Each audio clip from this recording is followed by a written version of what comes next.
Okay, this is a question you got in your direct messages on Instagram.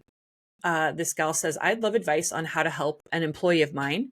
She was adopted at birth by a wonderful, godly husband and wife. She's walked away from her faith, is now engaged to an atheist who was once in seminary.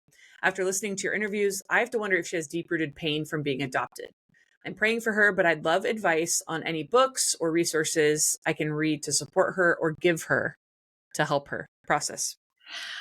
I think that one of the challenges with adoption is that when it is properly conducted, it's redemptive.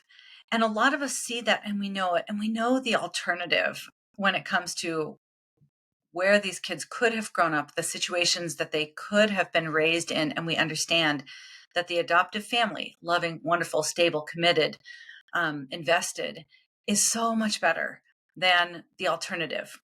And yet, there's still loss and brokenness at the root of it for the child, whether they were adopted at birth or whether they were adopted after cycling through a variety of different foster homes. And the thing is that a lot of adoptees themselves can't even put their finger on some of the struggles, some of the challenges that they've had, partly because we talk about adoption in such glowing terms. And so in their mind, maybe they're feeling disconnected or anxious or a fear of abandonment in their relationships. Or maybe they just feel like something's always been wrong or they don't connect with people. I'm not sure why. But sometimes they can't put their they can't connect the dots between that and the loss at the beginning of their life, because all they've heard is you're so lucky to be adopted and this is redemptive, and oh, it would have been awful if you had to stay with your drug addicted birth mother or something like that. And so they don't necessarily understand themselves that maybe there is some relinquishment trauma or a primal wound that exists because they were deprived of something, probably the thing that babies need most, which is a continuing relationship with their own mother. So the book that most adoptees would say helped them put those pieces together is a book called The Primal Wound. And it just talks about what happens when children lose their mother at birth. And then later on, if they go on to have no contact with their first family, the challenges when it comes to identity formation. So if you read that, my guess is you might be able to understand your employee better, empathize with her, and then you could consider whether or not it's the kind of resource that you feel comfortable passing on to her if she doesn't already know about it already. Yeah, and we have a podcast episode 41 at the Them Before Us podcast, where Patience Sunny, who's our engagement director, and I go over the primal wound and more recent research. Because some people poo-pooed primal wound saying, this is it's too old.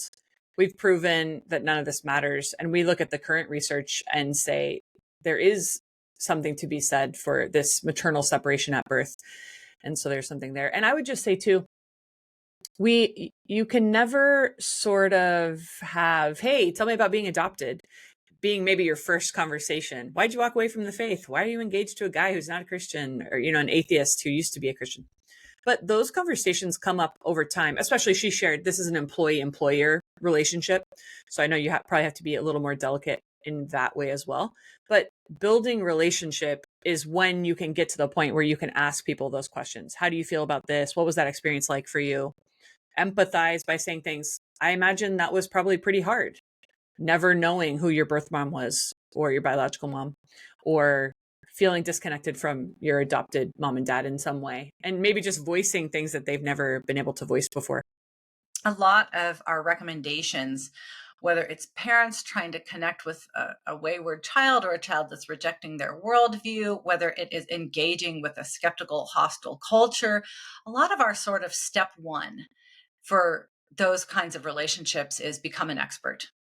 You should know more about this than they do. If you've got a teenager who is kind of rejecting your conservative principles and they're getting really into environmentalism or something like that, my recommendation is start to learn more about the environment and, supposed climate change or climate science or net zero policies. You should learn more about it than they do.